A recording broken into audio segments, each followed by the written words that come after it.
Hello, my human family. It's been a while. I'm finally coming back to this lovely website and doing the interviews again, but I want to do it a little bit differently this year, and I'm gonna start straying away from the trans stuff because I have two other shows for that. Basically, I've one of the people I check in with every so once in a while, who checks in with us. Uh, the from is Rhetoric&Discourse, who has his own channel on the YouTubes here, which is well worth checking out. Great picture of his cat. That's 90% of my viewership right there. Is everyone wants to find out more about my cat. It's not Oh, really about me. It's about him. Like he's the real star. I'm just there. well, the first week I was on your channel, or I checked out your channel. I won the cat mug, so Oh yeah. I should actually have brought it up here for that. Um, I haven't thought of it. The kid kind of took off with it. um, so, anyways, I'm Christy Abbey, as you can tell from the channel name, because I'm useless at making up names for the internet. This is Rhetoric and Discourse. So, Rhet and Scarlet together again.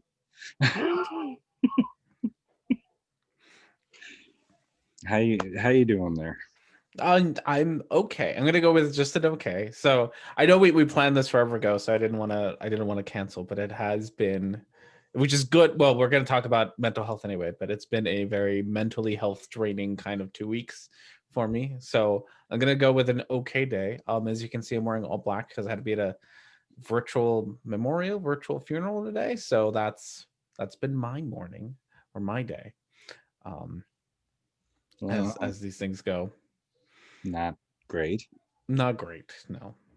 It's been it's it I've gotten very used to doing a lot of things virtually. Like you get used to, virtual meetings with at work. I have a lot of virtual meetings and you do a lot of phone calls now.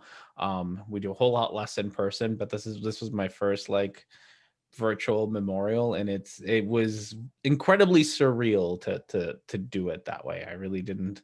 I thought it was something that I'd gotten used to over the last year, but it's a whole different thing to not be able to sort of freely interact with people in the way that you're accustomed to at a memorial.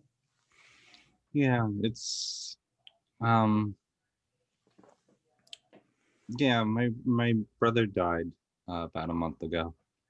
Uh and obviously that's memorial I would go to.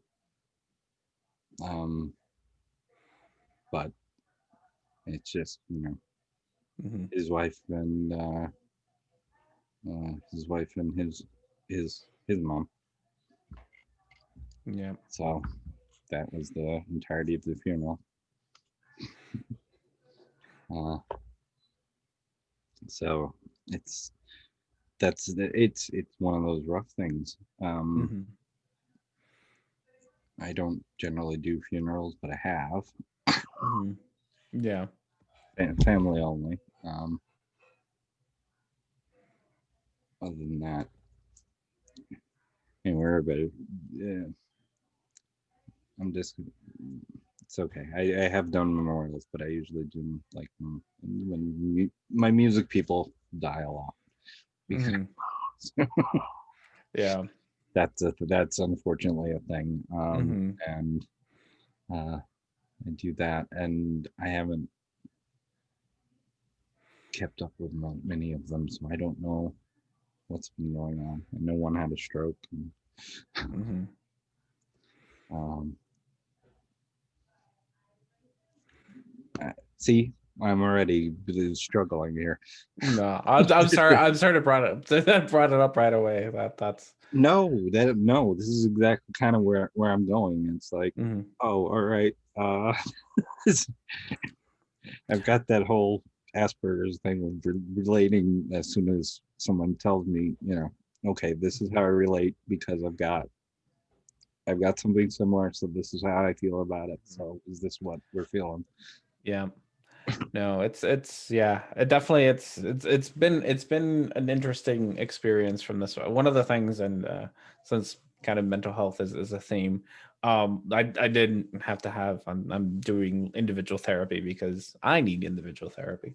Yeah. And one of the things that we talked about was kind of the importance of like funerals and memorials for the living, the ones that are still here, and how much more important it is for us than it is for the ones who have passed away.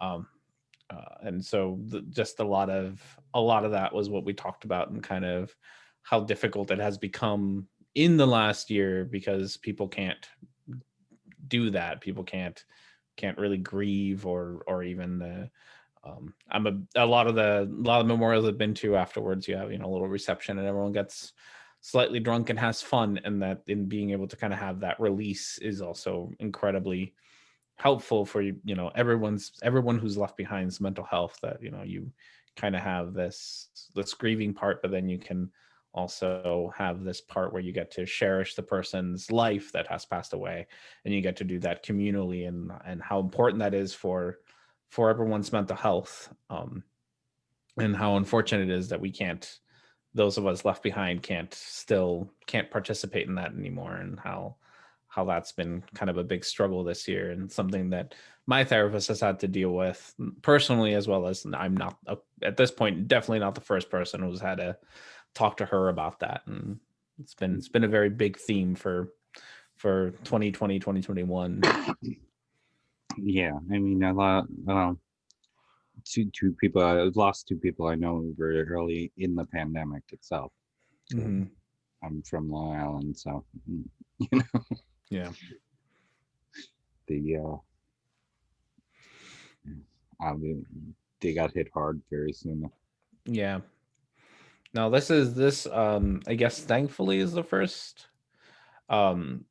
like most direct COVID death that I've had, COVID kind of COVID related ish stuff that I've had to really deal with. So it took a while for it to get to me, but um yeah, it's I know a lot of people have had to experience it, and it's just definitely not a fun time, and it's difficult for ways that I don't think, I think I've had plenty of deaths in my family, and it's something that you're prepared for that part. Like it's two deaths that I've had in the last couple of weeks. It was my wife's grandmother and my grandfather both passed away within like 2 days of each other. And so besides it being kind of a two people, you're kind of we were kind of ready for them in the way that like they were like 95, 97 years old, so we were all kind of prepared for that part. It's the other part, the not being able to be there, the not being able to be supportive of each other in kind of that personal physical way of being there, that's really been the part that no one prepares you for. It's been I was ready for the other bits. I was not ready for that part, and that's really been the part that has, at least for me, hit me the hardest, and the part that I've had the most times kind of struggling with. Yeah, it's um. I was saying before we came on that it's one of those oddities that I'd prefer to be alone and in my room most of the time. I just like having that choice, Hmm. and in a way, we don't have that choice anymore. Yeah, So yeah, and it really makes a huge difference how much having a choice in the matter really matters. Really makes a difference in how you perceive things and how it affects you. Um, one of three, I think it was 3 years ago, my grandfather on my mom's side passed away. And he lived in Mexico, and at the time I couldn't go to his funeral. I couldn't go to anything. I couldn't be with my family because I didn't have a passport. So I couldn't travel there. And that kind of stopped me from being able to be with my family. And so after that point, I kind of made this decision and made a plan that like this isn't going to happen again. Like I still have three grandparents left on my side of the family. I'm going to make sure my wife and I have our passports. We have a little fund set aside for emergencies on if we have to travel out of the country. And that I know the rules about leaving work and all that, so that we can actually be there. And so I was ready for that. And then the fact that all this preparedness got, like, I had this plan and all of that got taken away from me is definitely been like, I was ready, but I didn't have a choice. That choice got taken away. Like, Yeah. it was there was nothing I could do. There was literally, like, I sat around and it's like, maybe if we drive, maybe if we do this, maybe we can be safe. But at the end of the day, that didn't matter. Both my parents and my wife's parents were like, no, just stay where you are. It sucks, but it's the safer thing to do. And so we really didn't have much of a real choice about the matter. And that does make a huge difference in how it affects you. Yeah, it's I'm sure therapy is doing great guns recently, and I have the same thing. My therapist said that it's not uncommon. Mm-hmm. I, I'm so people lose people a lot, especially as we get older. Mm-hmm. And it's just that not being able to do that has been interesting. Yeah. And I'm using interesting, and it's absolutely, it's the most sarcastic sense, I guess. Yeah. It's been a different experience from all the deaths I've had in my family. This has been the most difficult, and for different reasons than kind of the other ones were. Like, I've had closer family members pass away, and they were hard, but this one's been like, my grandfather passed away on the 3rd. Yeah, I think it was the 3rd of January. So it's been about 2 weeks now, and it's still like, it still hits me a lot harder than when some of my closer relatives have passed away. And I think a lot of it is that piece, that not being able to do something about it has really been the part that has made it harder to go through the grieving process. Well, I forget what the steps are, the steps of grief. So it really puts a hamper on being able to process everything and finally accept it. My steps are pot food,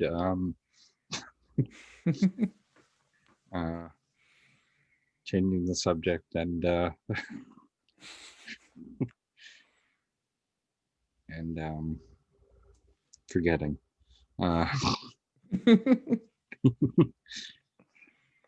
Who was that again? I don't remember.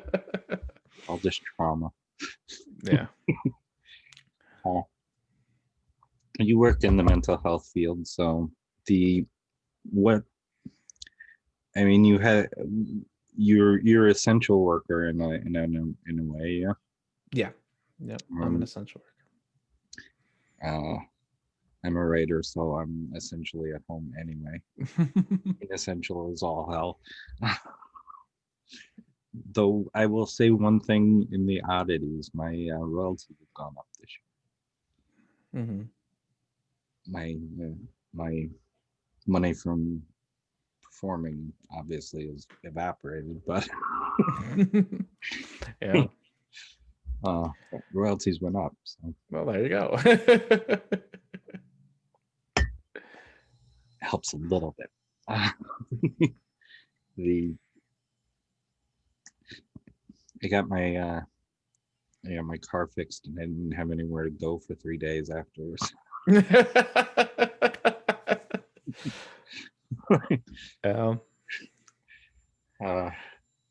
Just the weirdness of that. As I realized, okay, the first time I'm getting in my car after it took months to get fixed.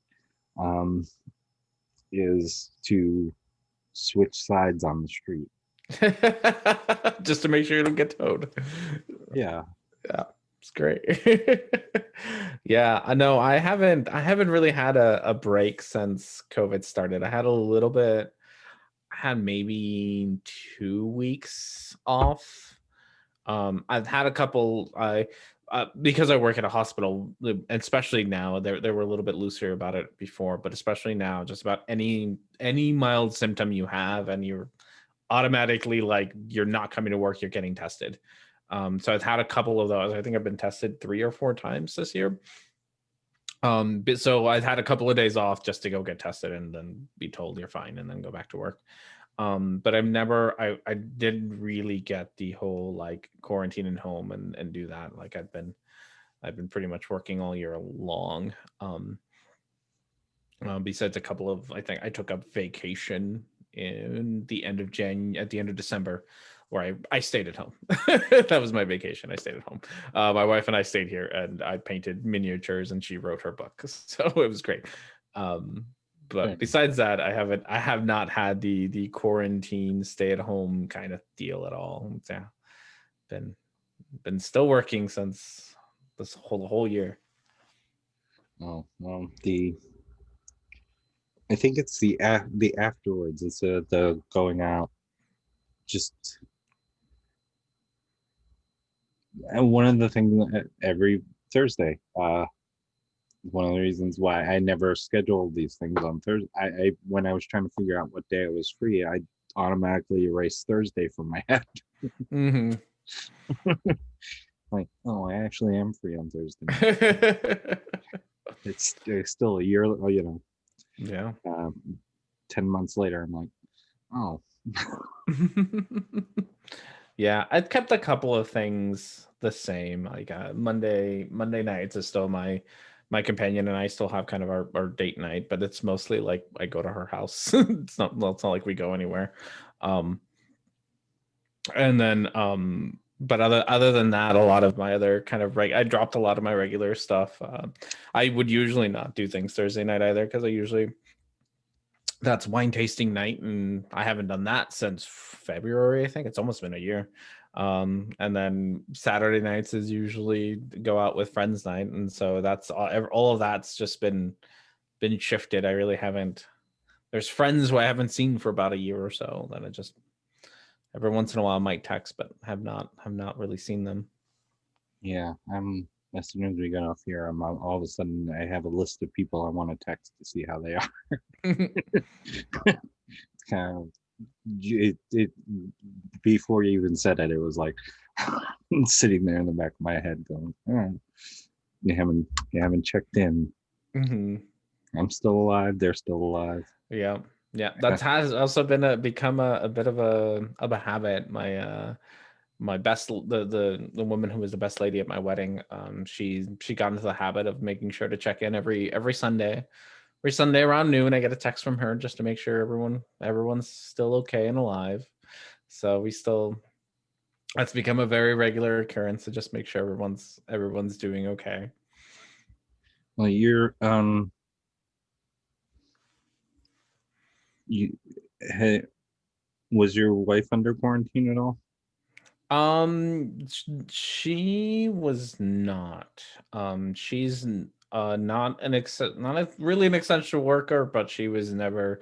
The company that she worked for just decided to put a bunch of like restrictions on like she's a apartment manager, so or lease agent or something like that. She runs the apartments we live at, more or less, and so she can stay in her office, and like people have to wear masks to come into the building, and they're not doing like showings or anything, so you can't like call up and she's not going to go show you an apartment. She's just going to show you pictures on an iPad, be like, there you go, that's what it looks like. Imagine it. Like, I'm not taking you anywhere. Not taking you to a room. So they did a few restrictions. Some of those have been lifted, I think, more recently, but that's more or less they just kind of said, hey, call us or email us rather than coming in, because there's no reason for you to come in here and tell us things when you can just call us about it. Well, Nebraska, where you are, got hit really hard early on too. I mean, we're not doing well now either. No. But I mean, honestly, who is? We were doing pretty bad. Well, the problem, like, if you look at Nebraska, for the most part, it looks fine because most of it is corn. But I live in Omaha, so that's the only real city in Nebraska, and so that one got it's been pretty rough. I work at like pretty much the big hospital in Omaha, so we've been pretty low on resources and beds and all that, so it's been really rough here. Don Bacon, who our governor, Pete Ricketts is our governor, and Don Bacon's, I think, a congressman from Nebraska. They've been pretty much like, let's ignore all the recommendations and let's just open up right away. So I think we closed down for 2 weeks, and then after 2 weeks, it was pretty much a free for all. So, I find it. The only reason I remember his name is because I find it funny that Bacon is lobbying to have the meat packing plants stay open. Yeah. That's a big thing. That was God. He's so big on the meat packing. Meat packing is a big thing here. It's horribly unsafe. Like it was really bad at first. I think it still is. I don't think it's gotten any better. But meat packing, a lot of people in the industry were getting real sick, and they just weren't putting in precautions to keep anyone safe. And he was real big about making sure that they didn't get shut down. She ran against Kara Eastman this last November, and like that was one of his big things, was like, Kara Eastman wants to destroy beef, and it's like, no, she just wants to make sure people don't die so that you can have a hamburger. That's it. She doesn't hate beef. There's no reason for people to die because we need more beef in Nebraska.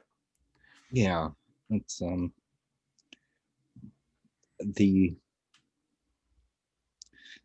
it's just hitting Buffalo it hit Buffalo pretty hard about a couple of months ago, and apparently it's better now.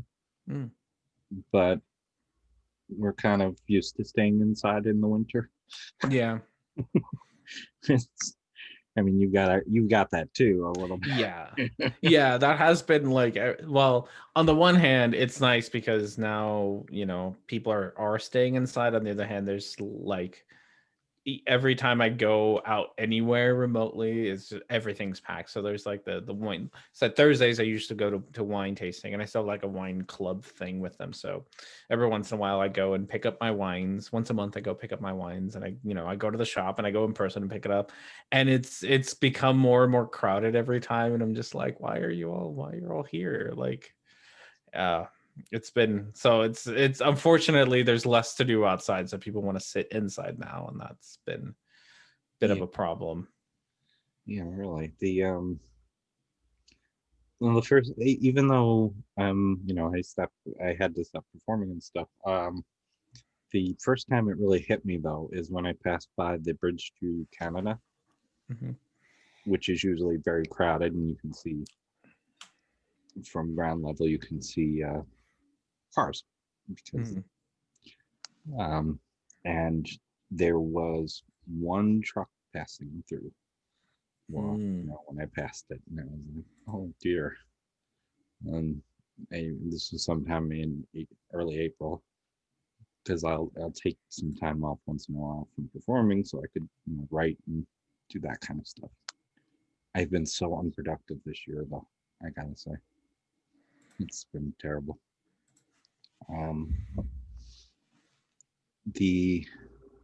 Since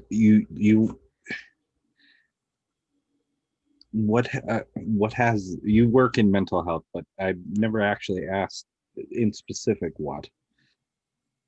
And I know you don't want to go too far into stuff that it can identify you. So one of these days, my employers are gonna. I say like the biggest hospital in Omaha, and everybody already knows. Everyone from Omaha already knows exactly where I work. Because it's Omaha. The first Mrs. Abby was born there, so Yes. So no, I work in applied behavior analysis. That's what I do. So I do behavior modification, mostly for individuals with severe behavior. So I don't do any, like, we don't do anything simple like just changing, smoking habits or anything like that. Like, I work with kids who will punch you if you don't give them their iPad. And I work on making sure they don't punch anyone for their iPad, instead ask for their iPad. That's 90% of my job. Is to just help kids kind of develop language skills to be able to communicate what their needs are, instead of going towards problem behavior. So a lot of aggression and self-injurious behavior are kind of our two big ones, because those are kind of the more dangerous ones. Things like headbanging can be incredibly dangerous if you do it often enough. So I mean, even if you don't do it often enough, it's not a very safe behavior. So we try to teach mostly kids, but kids to ask rather than punch when they need something. So that's a big portion of my job. Have so the precautions you're taking now have got to be distancing, and I use that as a pun, but also as the best word for from your I'm gonna go with patients, but I don't think that's I mean, it's a clinic, so they're patients. Okay. I want to be careful what I say, and let's see, not to be, not. I'm Asperger's, as you well know, so I'm kind of like, I have to be sensitive. I'm way too sensitive. Yeah. But it has to be distancing for you to work with people and not be able to be as direct. Is that been? I don't get that option. So one of the things that's been probably the hardest, I mean, we do take precautions. I wear a mask 100% of the time that I'm on campus. I have to wear a mask. So pretty much the moment I get on my car to the moment I get back into my car at the end of the day, I have to wear a mask. I have to wear a surgical mask too. It can't be like just a cloth mask, as we have one of the ones provided by the hospital that's a surgical mask. And I wear protective eyewear throughout pretty much the whole day. And that's and then we do a lot of cleaning. So we disinfect just about everything at the end of the day. We disinfect the whole clinic, and it's a big process that we all do. But I don't get to actually social distance. So I do not get to stay 6 feet away from anybody either my coworkers or the patients at the clinic, because like I said, I work in severe behavior. So like I said, some of it is getting punched. Like, that's just going to happen. You have emergencies where you need extra staff, and we just can't there's just not enough room for everyone to distance. So you all crowd in and you do your best. So we've been pretty lucky. I feel like we've been pretty lucky, because I think we've only had 3-4 cases of COVID in the whole clinic, which is pretty good considering how we can't actually distance. So we rely a whole lot on our PPE rather than actually being a little social distance. But so far it's kept us pretty safe. We're all, not all of us, but I'm fairly paranoid about washing hands and all that and whatnots. Yeah, we did try. I mean, we have tried virtual kind of telehealth kind of stuff. And you're right, it's just in what I do, it just doesn't work very well. I do telehealth for like my own individual therapy, which works fine for individual therapy.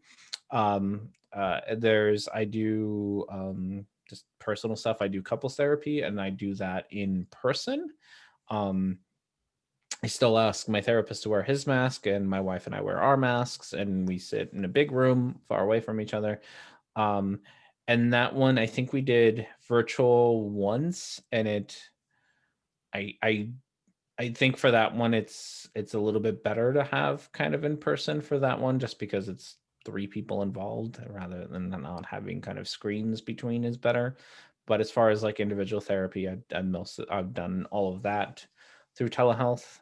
And that's a lot. I know a lot of people have in individual therapy have kind of moved on to that, but my individual therapy is much less hands-on, obviously, because it's a lot more talking and talking through my problems rather than having to physically, do anything, or me having to stop me from doing anything. I had a very mild case very early on, so in March, so they wound up closing the clinic, and my therapist didn't want to talk to me for a couple of weeks because she had to quarantine because of me. Yep. I didn't know. No one knew. It was March. Yep. No, and one of my therapists has had COVID. They came out okay, but then I couldn't see them for a couple of weeks. So yeah. I think I've had one professor before my school. So I also attend, and whatever at this point, the University of Nebraska at Omaha. I attend school there, and they didn't move to 100% virtual. Some classes were and some classes weren't. And the one class that was in person, she was like, I have COVID and can't have class for 2 weeks. And I was just like, okay, well, maybe we just not have class. So after that, I dropped out of that class. It's just like, I'm okay with not having class if it's going to be in person. So I just stuck with my one virtual class instead. Yeah.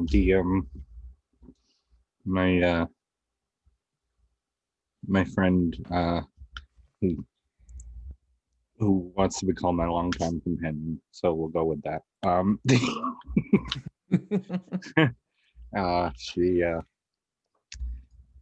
She also teaches, so she's got partially virtual and partially live, and she's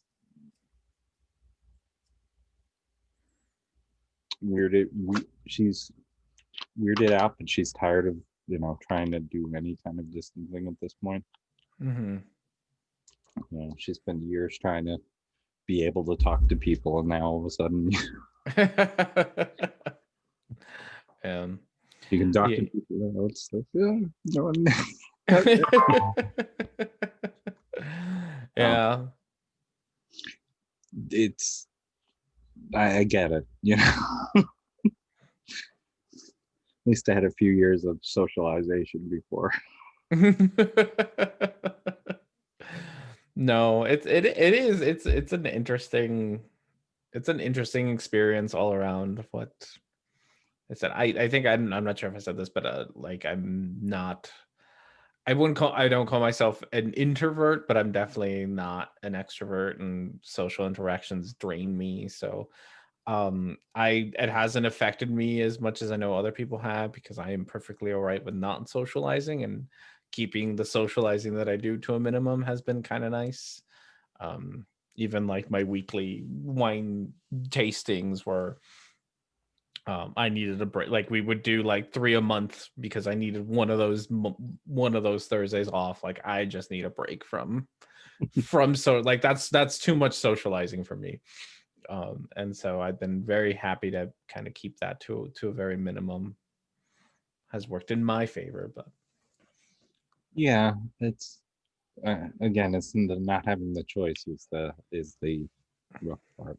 Yeah, I guess here it's been not that it makes it better, but it's been a little bit easier to pretend like you have a choice, because like I said, Omaha Nebraska in general isn't particularly good about following any rules about social distancing or anything like that. So If you really want to go socialize, there's almost nothing stopping you from going to a bar or going to a club. Like they're not, or a restaurant. It's not like they're closed or anything, or they're really limiting people.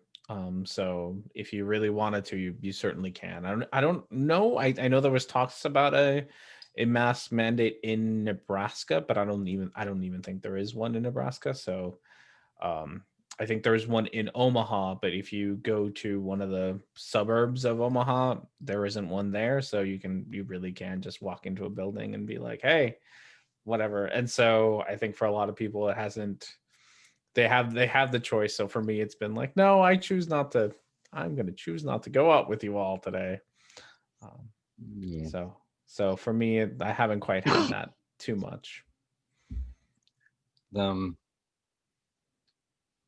my God. During this whole thing, we've been out to eat exactly once. Mm-hmm. And that was at it's a place in town that everybody goes to, and it's literally called Town. So, and and empty as all heck, but they do take out for the first time since I've been here. Mm-hmm. Yeah, I know. Takeout. I'll still do takeout. So takeout's still been a thing. So about once a week, that's my date night with my wife. Is we get takeout and sit and watch a movie together, and so we still get to do that. But I don't remember the last restaurant I was at. Like actually sat down and had a meal. I don't remember when that was. Probably February. That's why it stands out. It was July. It was the week of. Mm-hmm. It was my 2 years since coming out. Mm-hmm. So we celebrated. Why not? Yeah. It's a good thing. Even it's the frustrating thing. Yeah, it's one of the things having the 2 shows a week, which is nice. It keeps me connected a little bit, and having 3 other people in the house. Although there was a period of several months when we didn't see each other. Mm-hmm.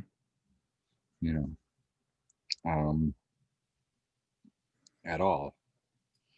We just at some point retreated into our corners, and everybody was yelly when we came anywhere near each other. Oh no. It happens. What happens when you live with your ex-wife?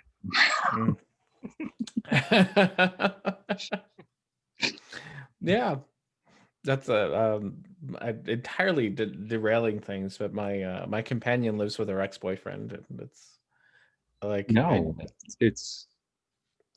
I've been like whatever. Like I go over to their house, and like they live together, and I'm just like, hi, I'm here now. I don't know, like. Well, her and her fiance, they're in the bedroom next to me. So yeah. And my kid is down the hall.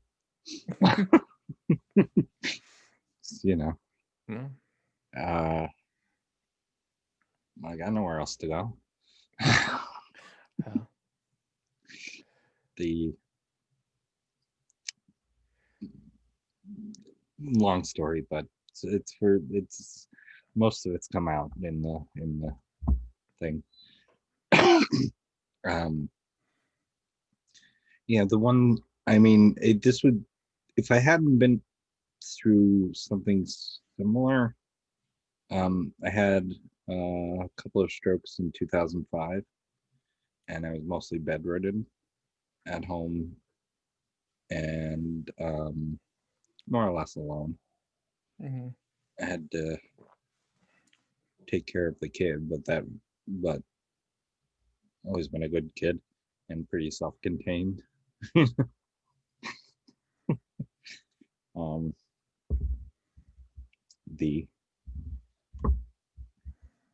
And the school, the school was fairly accommodating to Mm-hmm. me not being able to do much.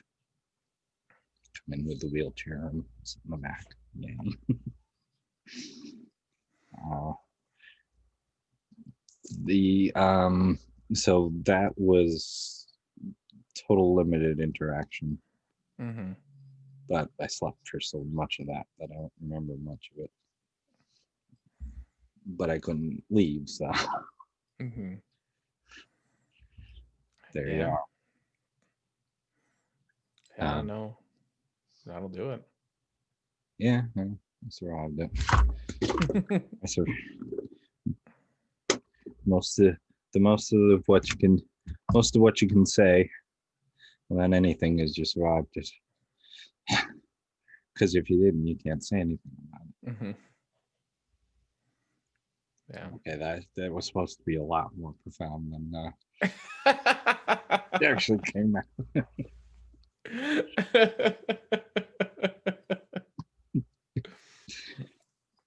The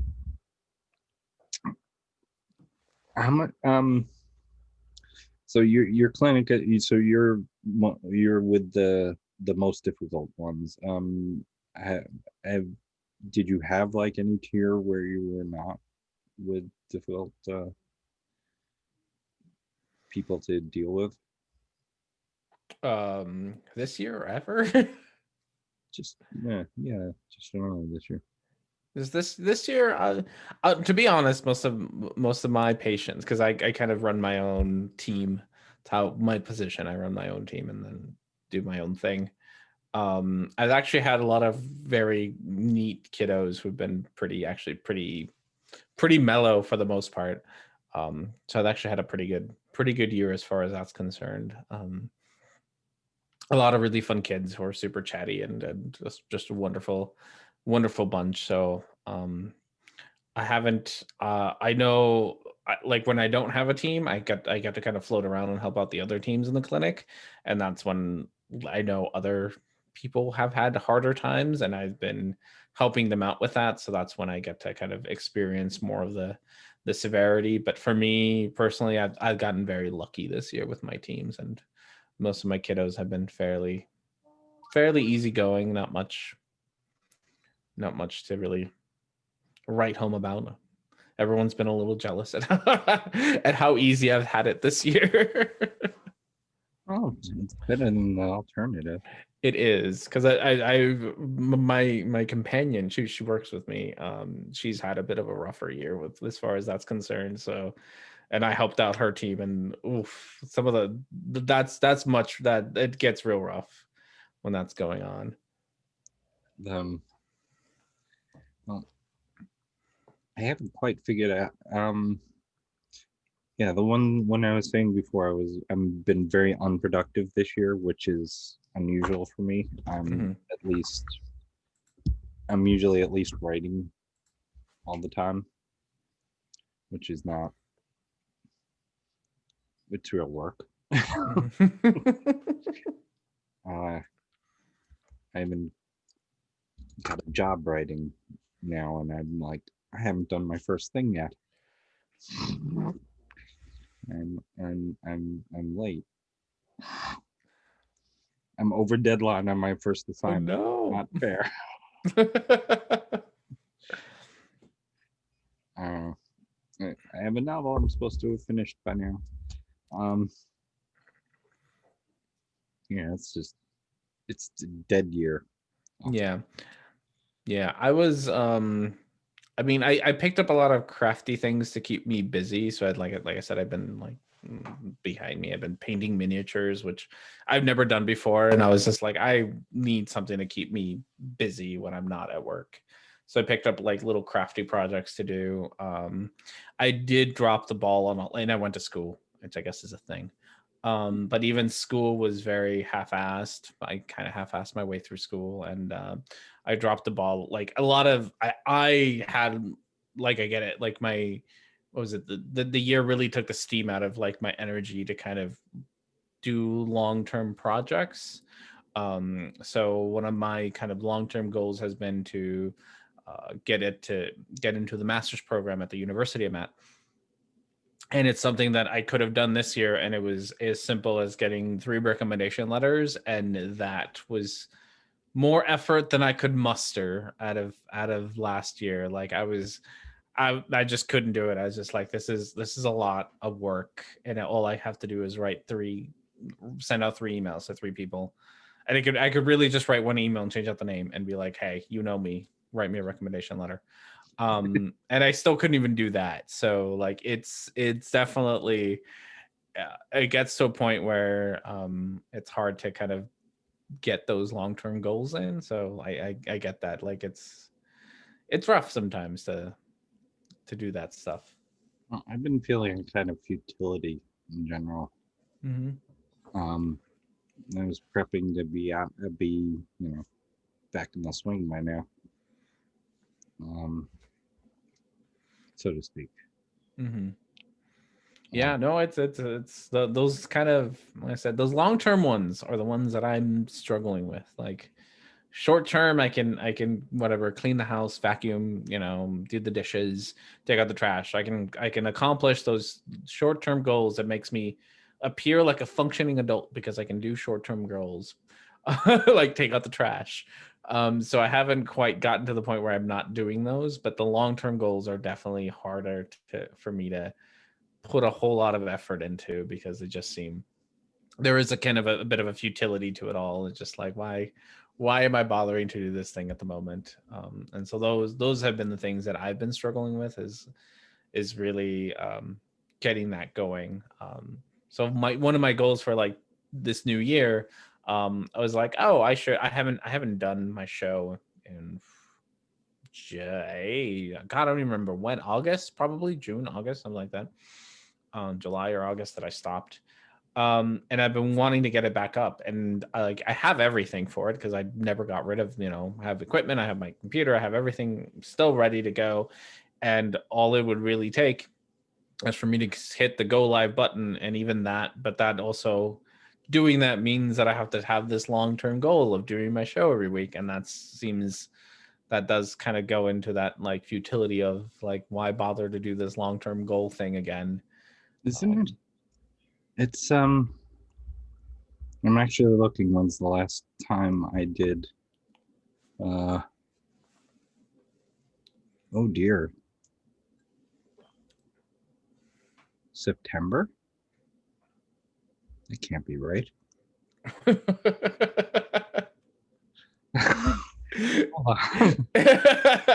Realizing how long it's been, I think mine is August, and I don't look at my channel. I haven't looked at my channel analytics in a very long time because I'm very certain mine's back in August, and I haven't done anything since.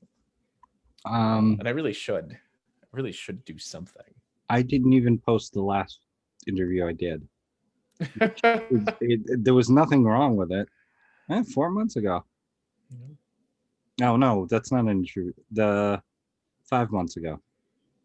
So, oh dear. July 30th. Yeah. Wow. I honestly didn't look. I didn't. Wow. Yeah, it's very easy to have that get out of control. Like I think I went on hiatus being like, I need like a month to work through my personal mental health issues. Like, give me a month, guys. And then after a month, I was like, give me another month. And that was 5 months ago. And as I'm look at the new year, I'm like, wow, it's been a bit. It's been quite a bit since I've touched that. It does get out of hand. Oh, I definitely have more respect for Nathaniel and Vera and Jesse, or Nathaniel. I just named the same person twice. For Vera and Jesse and Steve, like still kept their upload schedule. Yeah. I really wish I could have. I like I said, I thought I was, I did it as a break, personal mental health break. But now getting back on the horse is definitely difficult. One of the reasons I wanted you to be the first of the year, it's because, and more comfortable with you, I'm kind of like, okay, I'd want to just hang out and chat anyway. So There we go. plus it was nice you came on the Fluid Voice for, Oh, I always have fun with that group. yeah, it's welcome back anytime.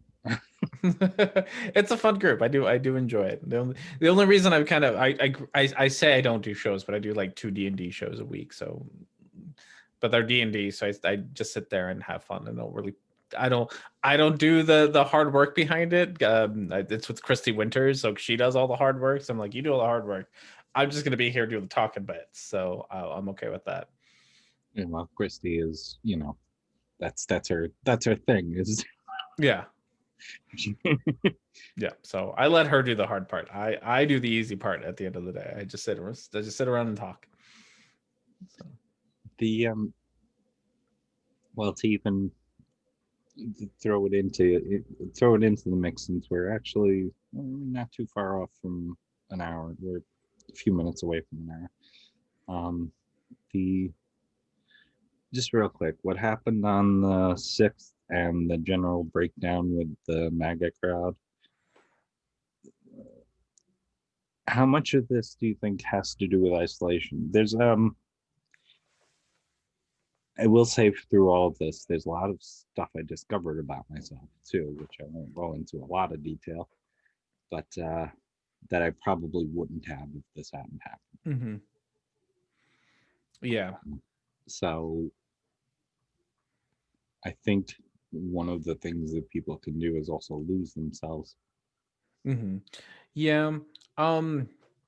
I mean, a lot of the MAGA stuff. I hate going immediately to the cult thing because it's far too easy to go to the cult thing, and so I'm not a big fan of like calling everything a cult. But but in this case, there is a little bit of kind of that. There's definitely a little bit more than that. I think part like I don't want to give them too much credit. I don't want to be too nice to them because like the things that they are doing are so not okay that I don't want to seem like I'm excusing their behavior or defending it in any way, shape, or form. I'm trying to understand it. That doesn't mean that like whatever explanation I give is like meant to be a defense of what happens No. or why they're doing it in any way, shape, or form. I do think that there's probably I have seen that not everybody a lot of the people who were there aren't necessarily the kind of people who are like out of a job and desperate. Like those weren't the people who were doing this. Like a lot of the people who are, business owners, fairly wealthy, people like Baked Alaska and like these like aren't people who are like they've been out of a job since April or May because of the pandemic and they're frustrated. So I don't know how much of it is that frustration of like I'm stuck at home and I don't have I can't go out and do things. I don't know if that's really what's going on with a lot of them. A lot of them are also, to be fair, a lot of them are also anti-maskers who aren't going to follow a lot of the quarantine rules. So I don't think they're kind of in the same boat as like you and I, who would like to go out and be social with our friends and loved ones, and don't do it because we try to be and we're trying to keep everyone safe. I feel a lot of these people were just going to not care anyway. So I don't necessarily think that people who've been stuck at home for the last 6-7 months, I don't think that's the kind of people we're talking about. For the most part, these are people who've been to rallies and more than likely big rallies with thousands of people. Well, So one of the ironies of being anti-mask is that they're a lot easier to identify. yeah, that's true. I found that really funny. The one like you could have worn a mask. It would have kept other people safe, and it would have kept you safe. Like it, I not that I did anything illegal, but I did live stream this when I did this back. I believe it was April when I was at the BLM protest in Omaha. And it was it's definitely very interesting to see kind of the differences in protesting styles, not just the lack of property destruction and all that, but every BLM protest that I went to in April I think that's when they were happening. Well, here in Omaha at least. Yeah. Every BLM protest that I went to in April, everyone was wearing a mask. If they were small enough crowds, people were social distanced from each other. And this was when things, I mean, they were bad, but they weren't that bad relative to now. And still, like, when we were there, like, we were all wearing masks when we were getting tear gas. Like, none of us like, we were out there and still doing that, which did serve two nice purposes. On the one hand, you weren't spreading COVID. On the other hand, you were also, I was live streaming the whole thing, and good luck identifying the people because they had masks on. Not that anyone there was doing anything illegal. We were out in the street. I tried to make sure. I don't think I got anybody doing anything illegal in that live stream. No, I mean, Because nobody was, to be fair, nobody was really, like, somebody of the, I know kind of the things that show up on TV are buildings on fire and things like that, and people ignore the thousands of people who are literally just standing on a street yelling, all cops are bastards, or defund the police, or whatever. And those, like, there's thousands of people doing that, and you don't get to see that as often as you get to see the building on fire, because building on fires are more dramatic than oh a yeah. crowd of people.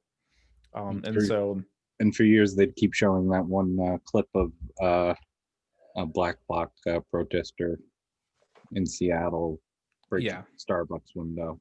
Yeah, You know. and that's been the scene. Like, and I think part of it is people.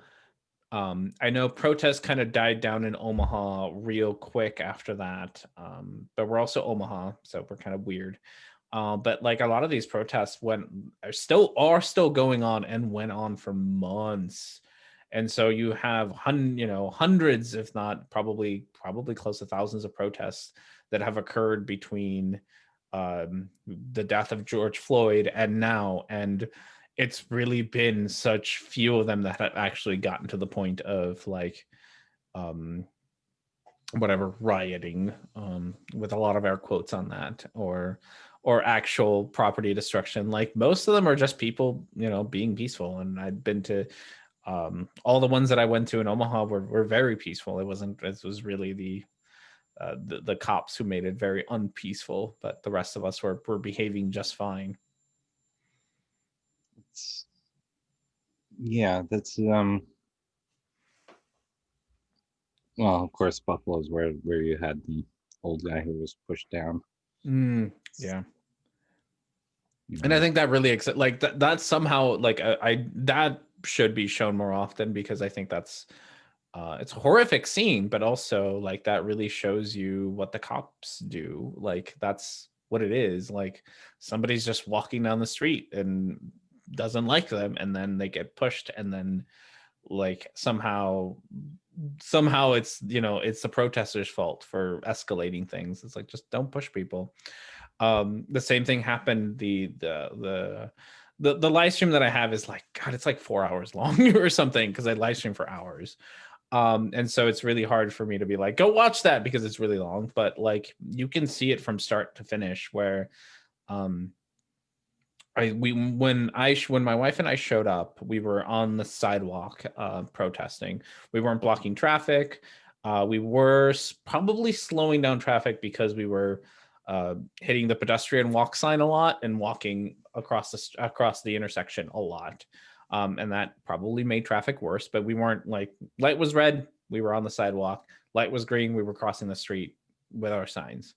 And at some point they closed down the streets, and most of us assumed that the street closing was done so that we could go onto the street. Like, well, there's no cars here and you close down the street. So we all got on the street and marched back and forth. And again, there was no property destruction going on. And then all of a sudden you just had this row of cops just walk into a mass of protesters to get them off the street.